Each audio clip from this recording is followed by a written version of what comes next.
Welcome back, everyone. It's a way to boost your public speaking and leadership skills at the same time. You may have heard of Toastmasters. Lisa Berry and Richard Trowbridge are here to invite you to get involved. Lisa and guys, thanks so much for being here. I appreciate it. Tell us a little about what Toastmasters does, first of all. Well, Toastmasters is an organization that's actually international. All over the world, we have districts and clubs and areas and so forth with almost 250,000 members already. We've been around since 1924.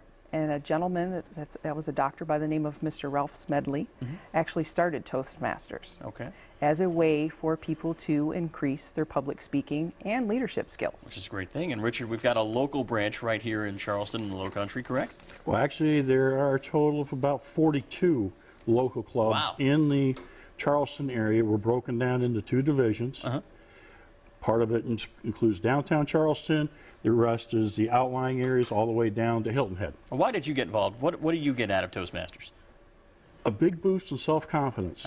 My boss liked what I did as a professional, but I kind of had a tendency to stay to myself. I see.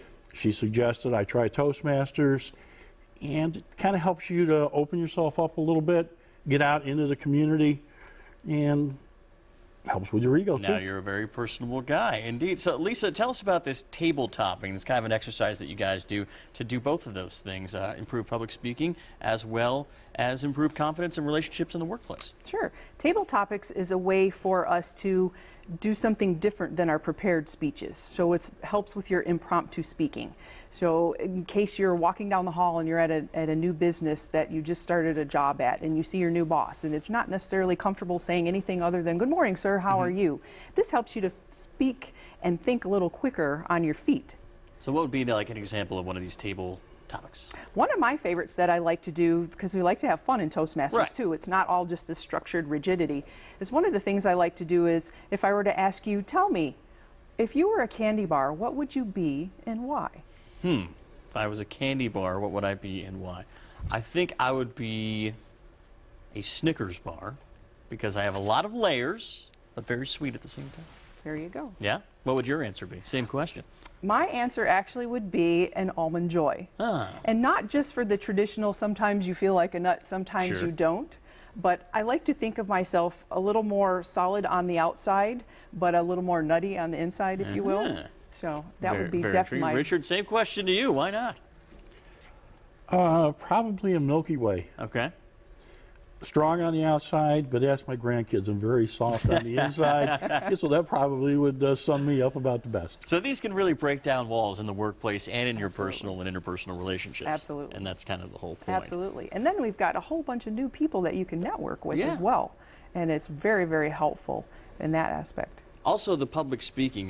Let's say, you have a presentation to go to at work, or you're going to be the best man at somebody's wedding. You guys can help there with getting that fear of public speaking kind of out of the way. Absolutely, absolutely. We actually have, it's an actual educational program that has manuals that have different speeches to teach you different things like that, so that you actually are prepared for those different types of situations. Well, it sounds like a great thing. If people want more information about Toastmasters locally here, how can they go and get that information? They can go to our website, which is toastmasters-d58.org. There's a ton of information on there. Of course, they can feel free to call any of us. My direct phone number as a public relations officer for the district is 843-608-9669. I'm available any time of the day. There's many other email addresses for different officers on the website as well. And we're also talking about and promoting what we have as our SC Speakers Bureau. Which is a free opportunity that is complimentary to businesses and organizations all over the state of South Carolina that we're really getting ready to launch. It's in action now, but we'll have our website launched and so forth here very, very shortly. But there's organizations that need speakers for different events, and they may not have someone in their particular organization that has whatever forte they're looking for. So this is a free opportunity for people to get a hold of us and say, hey, I need a motivational speaker for July 27th. 2013. Who do you have that I could get for that particular event? Interesting stuff. Number right there on your screen for more information. Richard, Lisa, thank you so much for being on the program. We appreciate it. Our pleasure. Best of luck with it. All right, stay with us. We're back in a moment with a special pet adoption event.